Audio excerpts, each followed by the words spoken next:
Did Mutt Lange really audition 82 snare drums for Shania Twain's Come On Over album? Find out next on Music Surgery with me, Dr. Bob.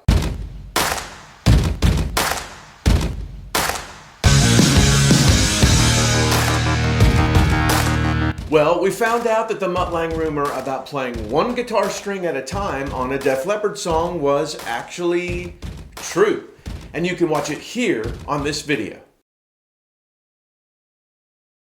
Now, on to the rumor that he actually auditioned 82 snare drums for Shania's 40 million selling album Come On Over. Who better to find all this out from than the drummer on the album, Paul Lange? Let's see what he says about it. The day before the Shania sessions, Mutt and I got together to listen to drums. We had assembled 82 snares from all over town to choose from.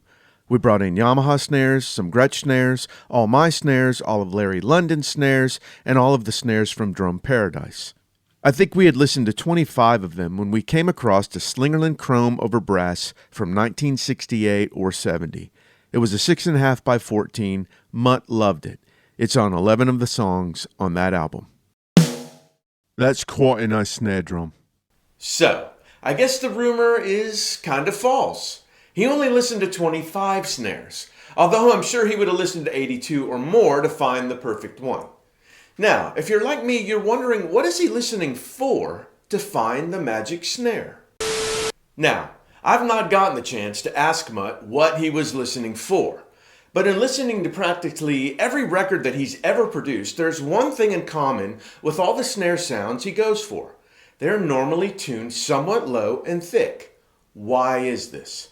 Let's find out. Okay, before I get into what I think Mutt was doing with all these snares, let me play you a Shania-esque track that I did several years ago, just to get your ears acclimated, and then we'll dive into this and talk about it. Here we go. He's so different from the boy before who went knocking on the girl next door. But hey, she did me a favor. She used what the good Lord gave her. Soaping up a red drop-top Corvette, and I show it off sundress, soaking wet. What the hey? Look who's in love now. I guess I should step a few steps down, right off this cloud I'm on, and thank her. She did me a favor.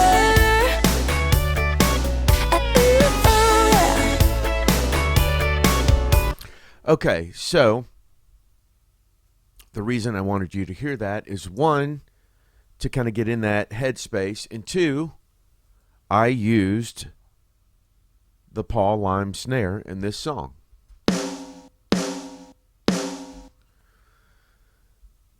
Now, why did I use that? Well, first off, I just used it to give it a shot to see if it worked. But back to the point, and what I think is going on here is the relationship between the lead vocal and the snare drum, in many ways, is the essence of your entire mix. The lead vocal generally is going through the entire song, and most of the time, your snare drum is hitting twice a measure.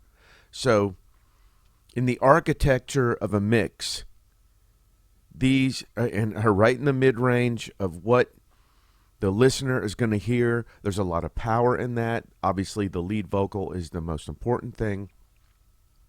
But in many ways, your snare is the backbone that you can base a lot of the rest of your track off, EQ-wise, panning-wise, level-wise. So, why would Mutt be willing to go through 82 or more snares and actually go through 21, which is horribly boring and tedious and a long day? I think it's because he knew the importance of the snare, and you hear the importance of the snare in everything he does, from Back in Black to Def Leppard to Shania. They're all different snares, but they all play the same role. They're thick and they're pronounced and they're punchy, but they lie right below the vocal and don't get in the way of the vocal. So, The snare's got to have huge impact and powerful, but you need to find one that's out of the range of the vocal, out of the EQ range, out of the frequency range, that's going to muddy that picture, because that's the picture that's really going to make your mix pop. So let's go through some different snares against this lead vocal and listen to what works and doesn't work. So here's Superior Drummer 3, and I have a pack, I think it's called Kicks and Snares, that goes actually to Easy Drummer, but let's audition different snares to train our ear how to listen between the lead vocal and the snare drum. Let's find out what works and what doesn't. So here's the first snare.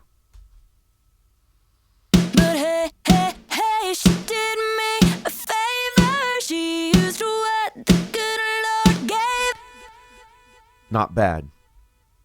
Below the vocal frequency wise, fat stays pretty much out of her range there.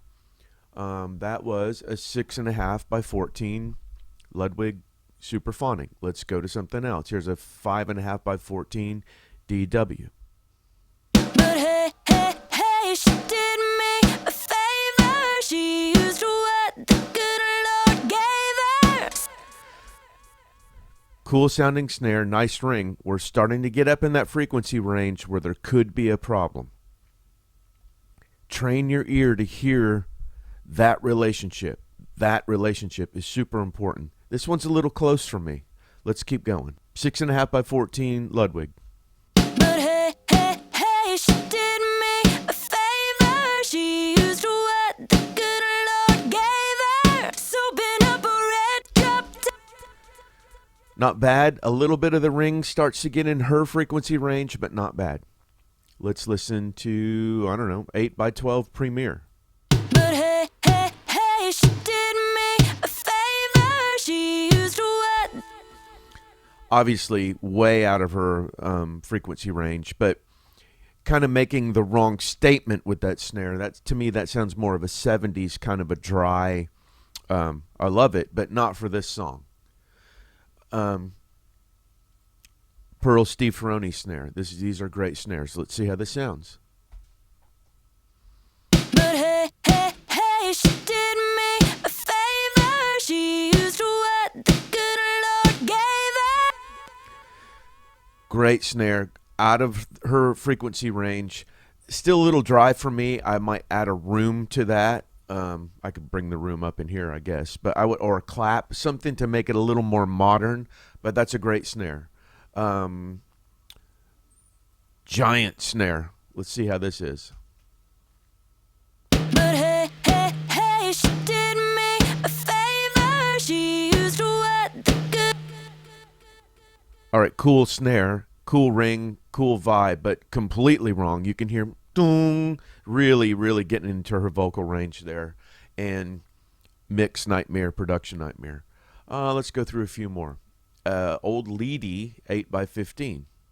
But hey, hey, hey, she did me a favor. She used what the good Lord gave her. So been up a. Not bad. Still kind of up there pitch-wise, but that could probably work. See how we're finding the pitch that competes with her, and we want that to not happen. She needs to be completely, we need to be out of her face, but we need to be punchy below her. Is there any other Black Beauty? Here's a Black Beauty. Low tuned. But hey, hey, hey, she did me a favor. She used. A little bit too low. Little bit too low. Old Radio King. But hey, hey, hey, she did me a favor. She used what the good Lord gave her. Sounds cool. Maybe still not the quite the character we want, but out of her vocal range. Let's try a popcorn snare.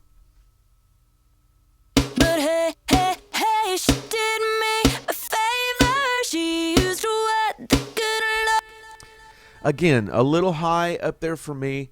I think the best one was probably this 6.5 by 14. The first one we started with is not bad. But hey, hey, hey, she did me a favor. She used what the good Lord gave her. Soaping up a red drop top. You can hear how that's very throaty, lies nicely underneath her vocal, no competition. Let's listen to the Paul Lime snare.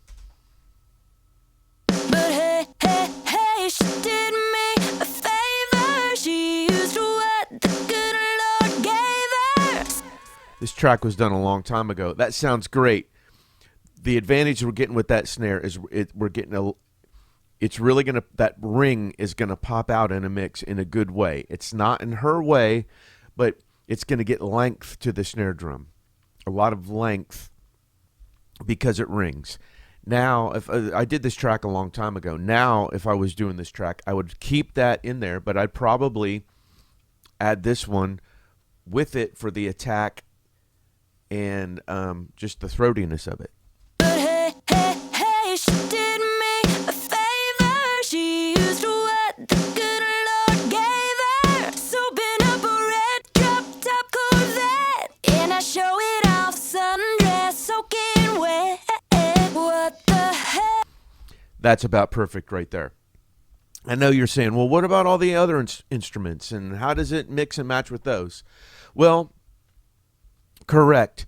But this is one of the first things I key in every mix. I try to get the rough, at least a rough vocal of the singer as soon as possible so I can make sure that that mid-range, the snare and the singer's voice are going to play nicely together. One of the first things I do in any mix.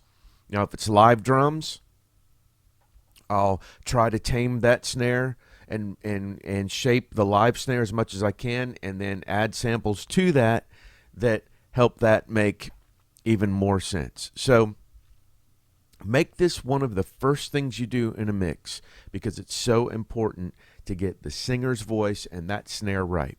This frequency range in the punch and the vocal right here in the mid and the top of your song and are, to me, the most important parts for power and obviously to get the vocal across. So make this one of the first things you key on when you're producing, when you're programming the drums. Get the singer's voice and find a snare that works for you. If you're a mixer and you've already got that information coming in and you're just mixing, find a snare or find alternate snares to put in there to make this work. So, remember these huge takeaways from all of this. As a producer, it's important to not only think like a musician, a songwriter, or an arranger, think like a mixer as well. Keep the snare drum out of the singer's face. Find the snare with the best frequency range that fits with the singer's voice, and you're solving a huge mix problem before you even start mixing. Hey you guys, I want to get rich from YouTube. Summer, put the right script up there. That is not the script that we... Hey guys, please take time to subscribe and ring the bell below to notify you of new surgeries. Also take a look around in my store for some great cheap and free stuff.